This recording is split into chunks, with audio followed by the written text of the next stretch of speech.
I'd like to reintroduce Sasan Moghimi from UCSD. In addition to being a prolific and effective researcher, he's a consummate clinician and mentor to many junior faculty. Sasan's going to speak about myopia again, hot topic from earlier. So is it myopia or is it glaucoma? Thanks, Dr. Diepman, for introduction.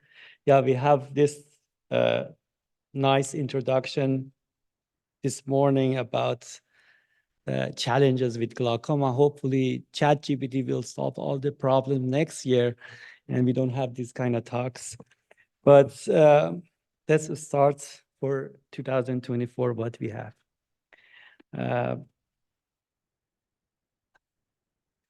About a third of population in the US has myopia.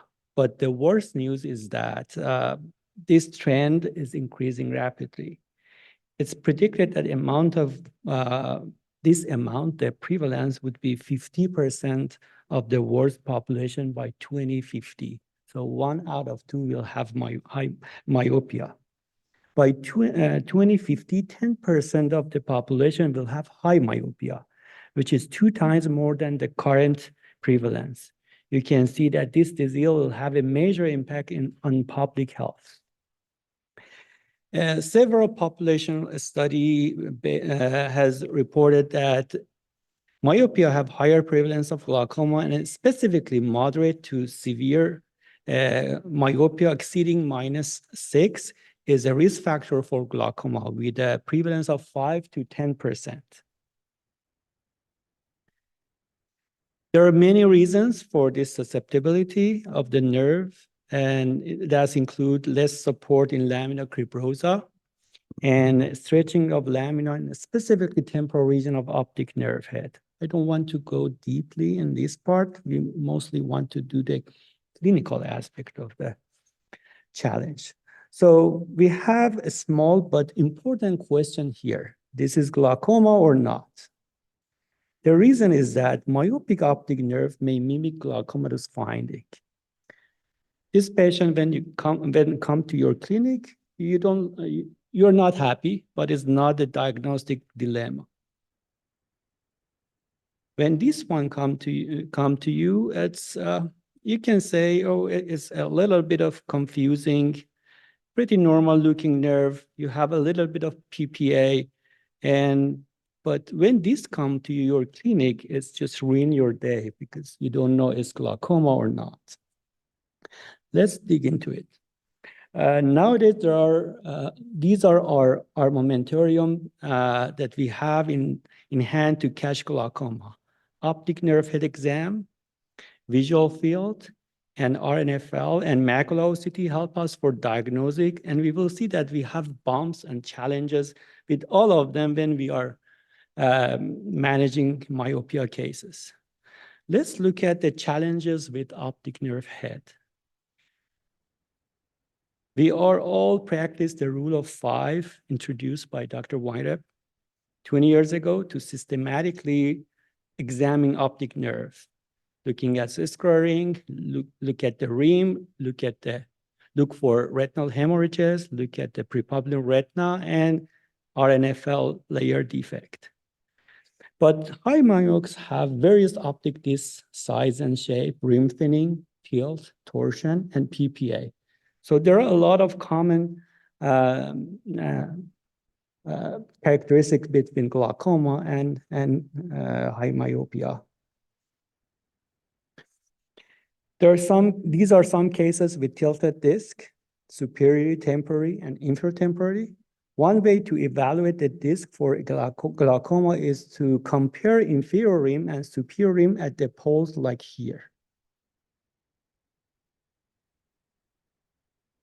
This is called modified is rule or isn't rule, and it has moderate sensitivity and specificity in diagnosis glaucoma. Another method is called crescent moon sign. When there is a discontinuity between the superior or inferior rim margin and the temporal optic nerve optic rim margin. In another word, if you follow the curve of the superior or inferior rim, it should normally converge in C shape, like the one in the right. But when you have crescent moon sign, it diverges off the fovea. Above, you can see negative crescent moon sign, and below the optic nerve has inferior crescent moon sign and a corresponding visual field defect in superior nasal step. Let's look at the challenges we have with visual field. Zhongfei Group, in cooperation with Dr. Weinreb, evaluated 1,300 eyes of healthy myopic eyes, and they demonstrated some new types of visual field defect like nasal step plus, partial arcuate minus, compared to what we have as a classic glaucomatous damage defined by Oates, nasal step, partial arcuate. They found that 25% of such subjects had abnormal visual field. And interestingly, 10% of them were glaucoma-like defect in myopic but otherwise healthy eyes. So we also have challenges with OCT. We reviewed this morning.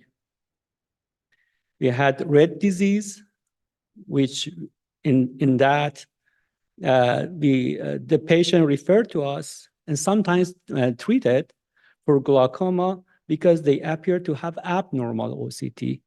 When you look at the OCT, you find there is something wrong with the scan, not the patient. We will see a lot of these abnormal red flags with myopic patients. We have general thinning, we have comparison with normal data, which is not normal for that myopic patient. We have various optic disc size and shape, tilt and torsion, displacement of RNFL peak, PPA, and segmentation error. The distribution of RNFL is different in myopic eyes compared to emmetropic. In myopic long eyes, the RNFL peaks are displaced temporally, while in hyperopic short eyes, RNFL peaks are displaced nasally.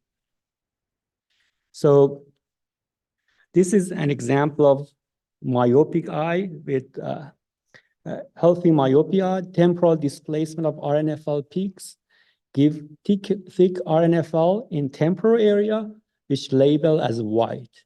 And you can see in inferior and superior region label as red. So we will have false positive mostly in supranasal and infranasal region, and we have false negative in temporal region.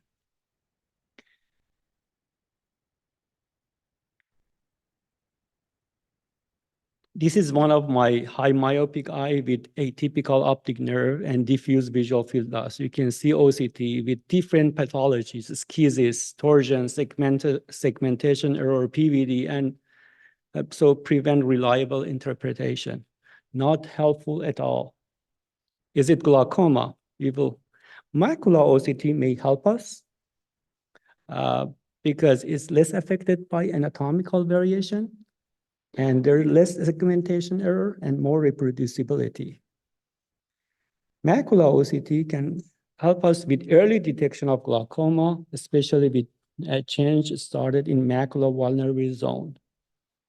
Typical glaucomatous change in macula is like inverted snail, called temporal raphe sign. This gives us in this case, you have a pretty green RNFL map, normal visual field, but abnormal map with positive temporal raphe sign. If you look at the optic nerve head, you can see a nice little RNFL defect infratemporal, which was not catched by the labels for the RNFL OCT. So what is temporal raphe sign? Typical glaucomatous change in macula looks like inverted snail, like here. And that's coined by Dr. Park as temporal raphe sign. The temporal raphe sign is positive if you have a horizontal straight line on the macula GC-IPL thickness map seen with this arrow. You might see diffuse thinning in myopic eyes or non-myopic eyes, but temporal raphe sign is specific for differentiation of glaucoma in these eyes. is even helpful for differentiation of glaucoma and normal in high myopia. Positive temporal raphe sign was found in more than 90% of glaucomatous eyes, while this proportion was 5% in glaucomatous eye. Back to my case with bizarre optic nerve and RNFL OCT, macular OCT was helpful, and in this case, assured me that most of these changes may not be related to glaucoma. Visual field just show me a little bit of enlarged blind spot, but otherwise just a scattered global depression. It should be emphasized that you can also have false positives with macular scans. Up to 30% of image in healthy eyes, even without maculopathy, you may have donut shape, Iceland-like, or circular compared to typical glaucomatous one that I mentioned before. Diffuse macular thinning can be seen in older people, and specifically healthy myopic eyes. And big bet for interpretation of macular OCT is that there should not be any myopic maculopathy. These are some of my myopic case referred to myopia clinic. And you can see diffuse thinning and segmentation artifact is not uncommon in myopic eyes. That's disappointing. But I have good news for you. And we have a new tools like the one that we discussed this morning that look at the details of RNFL layer introduced by Dr. Chris Leong and Dr. Wyre. We have this tool called ROTA. And this is innovative algorithm developed for precise assessment of axons in glaucoma by integrating RNFL thickness and reflectance measurement through a series of nonlinear transformation. Here you can see an example of a case with early glaucoma. You have RNFL OCT, which missed any RNFL thinning, but you have seen beautifully a defect in ROTA image.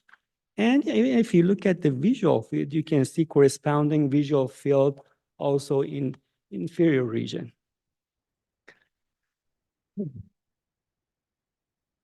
So it's provide detailed information about glaucomatous damage in macula. This accurate structure foundation enable early detection of glaucomatous damage, resolving discrepancies in structure function relation in both ends of the spectrum. You can see at the top, early glaucoma, very nice little RNFL defect, catch by 10-2. And also advanced glaucoma, which you have remaining RNFL bundle. Let's look at some examples. Can I? Sure, probably. So we will review some examples and we will see how ROTA can help us for some of this discrepancy that we had before. So this is a 54-year-old male, axial length 26s and refractive error -6.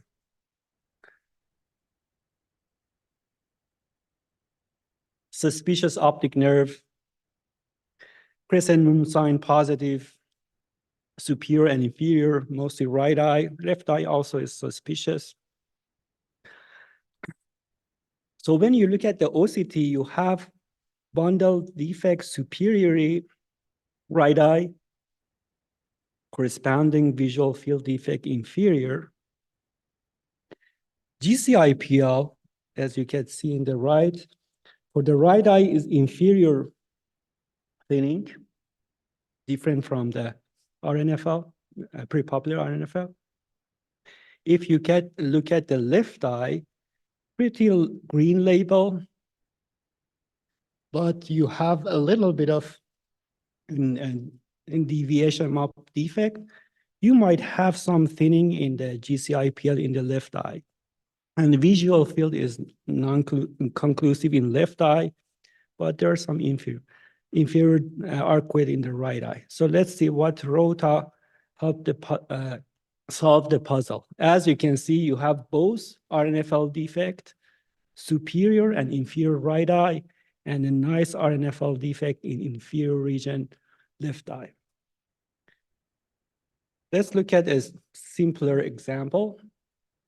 45-year-old female, axial length 28, and visual acuity 20/40. Yeah, pretty thin rim. A lot of segmentation error, red thinning. Also, you can see temporal displacement of RNFL. You don't know if it is an actual distribution problem or is there thinning. When you look at the macula, they're mostly segmentation error. You can guess, okay, right eye, you might have temporal raphe sign. Visual field, right eye, almost normal, might have some paracentral scotoma, left eye, inferior region problem. When you look at the ROTA, you have lots of RNFL defect, but most importantly, you have sort of papillofoveal region defect in left eye and also right eye. And when you look at the 10-2, you have involvement of 10-2 in not only left eye, but also right eye.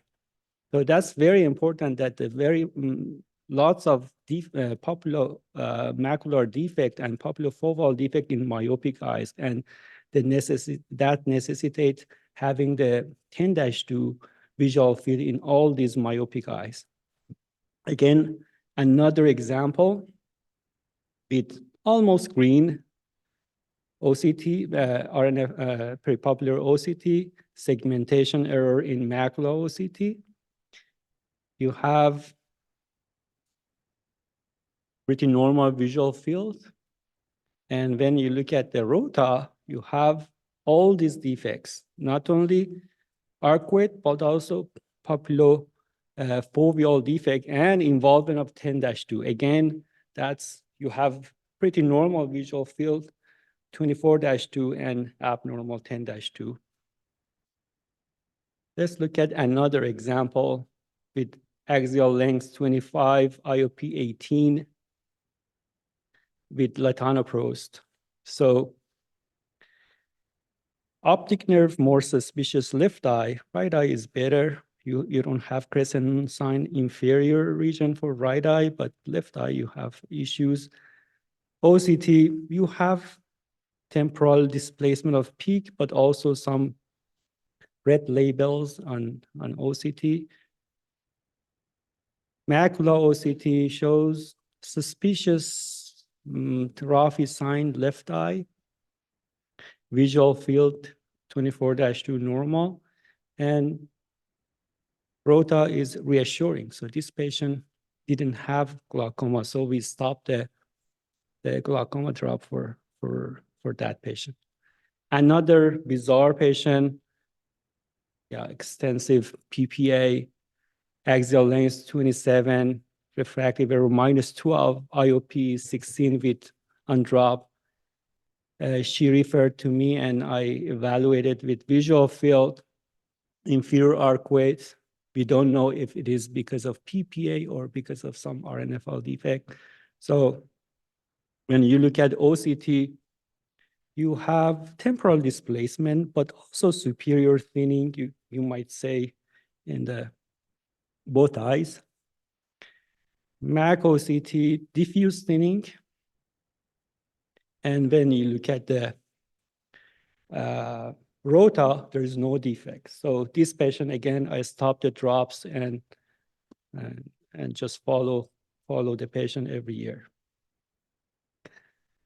When you look at this patient, and look at details of optic nerve, you don't see rim thinning. So most of these changes in OCT, MAC OCT, visual field was because of PPA, not because of the rim. And if you look at the detail, ROTA can help us for solving the problem. Okay, so not many of us have this fancy tool. So one of the best trick would be using the same eye of a patient and its control. This is a case that GPA from the OCT showed progression after 7 years for both RNFL and GCIPL. Before I close, Dr. Liebman commented on this paper that I want to share. This is a young myopic eye group, classic glaucoma visual field, and that were not progressive over 7 years. So we have seen these patients, but they're not common.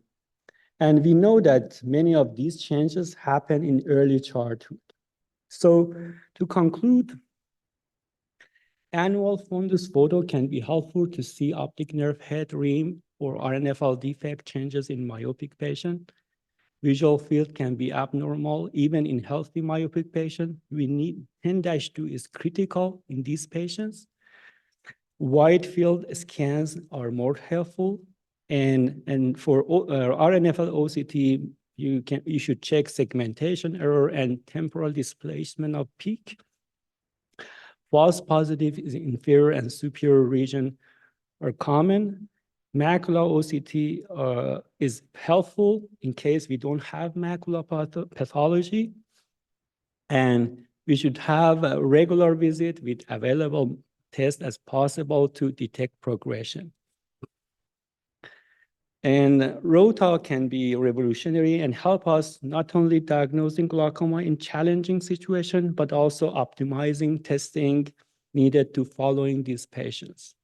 At the end, I should thank Dr. Weinreb, Dr. Kamalipur, and other collaborators in UCSD who make these results happen.